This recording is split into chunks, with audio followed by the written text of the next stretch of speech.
নমস্কার, আমি সুরজিৎ। আপনারা দেখছেন নিউজ ভারত 24 আওয়ার্স। এই মুহূর্তে আমি এসে পৌঁছেছি সোমা মাইম থিয়েটারে। গুটি গুটি পায়ে আজ সোমা মাইম থিয়েটার 10 বছর পূর্ণ করে ফেলল। এই 10 বছর পূর্ণ করাটা কিন্তু অত সহজ ছিল না।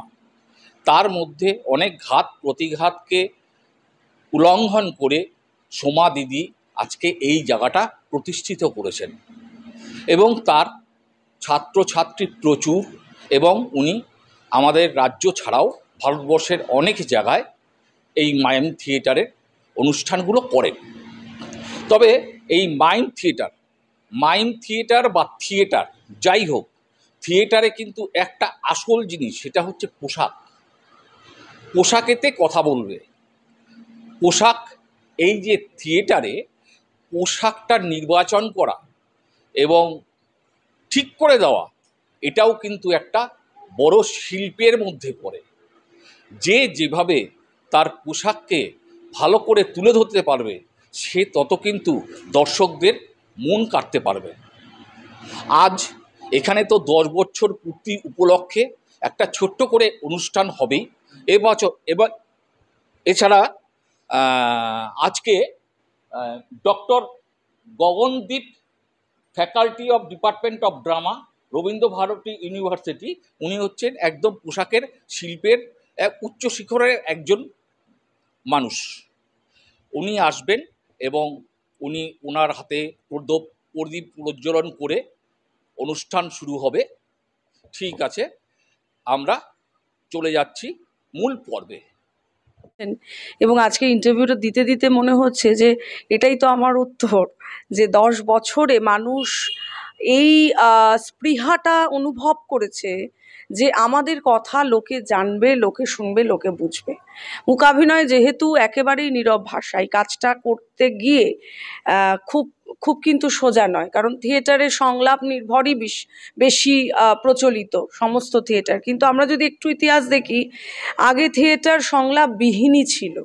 ভাষা যেখানে অন্তরায়, অর্থাৎ ভাষার দরকার যেখানে ছিল না, প্রয়োজন ছিল না, তখন মানুষ আকার ইঙ্গিতেই তাদের অভিনয়কে, মানে বলতে গেলে কিন্তু আমরা ইতিহাসে সেই পর্যায়ে চলে যাচ্ছি, একেবারে আদিম মানুষ। তো মূকাভিনয়ে ভাষা শুধু আদিম মানুষ যে শুরু করলো, তারপর থেকে যুগগত একটা ক্রমবিবর্তনের মধ্যে থেকে মূকাভিনয়ের ভাষা একটা নতুন সৃষ্টি আনলো, যেটা অনেকে পৃথিবীর বিভিন্ন দেশ বিভিন্নভাবে তার চর্চা করলেন। ভারতীয় মূকাভিনয় কিন্তু আমাদের যে পুরনো যে বেদ বলুন, কিংবা আমাদের যে কালিদাস লিখছেন, ভাস লিখছেন, এই সমস্ত যারা প্রাচীন মনীষীরা লিখেছিলেন, তাদের যে সোমার সাথে আমার সম্পর্ক অনেক পুরনো। মানে আমি যখন কলকাতা ঢুকি এসেই ওনার সাথে দেখা হয়, আর তখন থেকেই ওনার সাথে একটা সুন্দর সম্পর্ক তৈরি হয়ে যায়, অকারণেই হয়ে যায়। মানে তারপর ওনার অনেক কাজ আমি দেখেছি, আর সেখান থেকেই আমাদের বন্ধুত্ব আর কাজের সম্পর্ক দুটোই হয়ে যায়।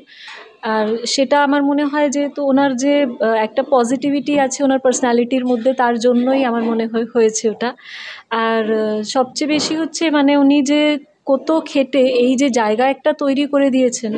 মানে কলকাতা শহরে বলো বা যে কোনো জায়গায় এখন আমরা বলি থিয়েটারের জায়গা, কাজ করার শিল্পের জায়গা কমে যাচ্ছে। সেক্ষেত্রে দাঁড়িয়ে একটা নতুন জায়গা তৈরি করা, মানে একটা ফিজিক্যাল পরিচয়। আমরা নাট্য সংস্কৃতি বলে একটা কমন ফোরাম আছে, ওখানে একটা বিজ্ঞাপন দেখি আজকের এই ওয়ার্কশপের। তা তখন আমার মনে হয়েছে একজন নাট্যকর্মী হিসাবে থিয়েটারের অল আউট সমস্ত কিছু শিক্ষাটা নেওয়া দরকার। সেনগুপ্ত, আমি সোমাকে চিনি ছোটবেলা থেকেই, কিন্তু সোমা দাসের এই SMT অ্যারেনার সাথে আমি যুক্ত হয়েছি 3 মাস।